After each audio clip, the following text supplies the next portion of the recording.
நம் ரட்சகரும் மீட்பரமா இருக்கிற இயேசு கிறிஸ்துவின் ஜீவனுள்ள நாமத்துல இயேசுவை சொந்த ரட்சகராக ஏற்றுக்கொண்ட நாம ஓய்வு நாளை ஆசரிக்க வேண்டும். அந்த ஓய்வு நாளில் இருக்கிற சீக்ரெட் ரகசியம் என்னவென்றால், ஓய்வு நாளை நமக்கு 6 நாள் கொடுத்துட்டு ஒரு நாள் அது கர்த்தருடைய நாள்.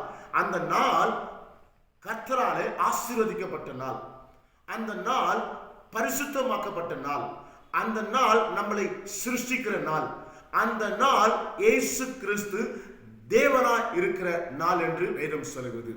காரணம், தேவன் அன்பாகவே இருக்கிறார். அன்பானது நமக்கு பிரதான கட்டளையா இருக்கிறது.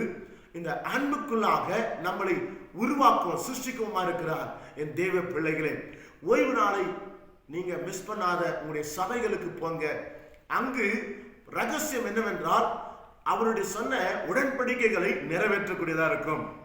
காணிக்கை கொடுக்கிறதோ, தசம பாகம் கொடுக்கிறதோ, பந்தி எடுக்கிறதோ, ஆராதனை செய்கிறதோ, அவருடைய வசனத்தை கேட்கிறதோ, அந்த இடத்துல ஓய்வு நாளிலே நாம அவரை தொழுது கொள்ளுகிற நாளாக இருக்குது. இது உங்களுக்கு ஆசீர்வாதமா இருக்கும்.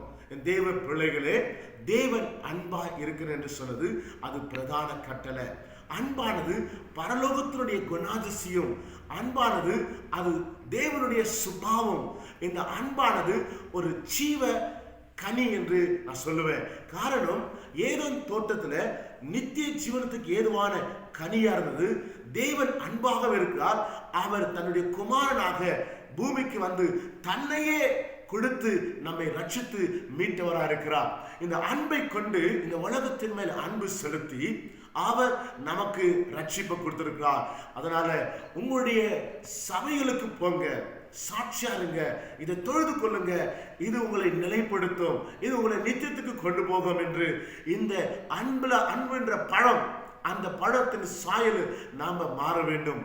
தேவன் அன்பா இருக்கிறது போல நாமும் அன்பாக மாறப்பட்டு அவரோடு கூட இணைகிறதுக்குண்டான பாக்கியத்தையும் ஸ்லாகியத்தையும் பெற்றுக்கொள்ளுங்க.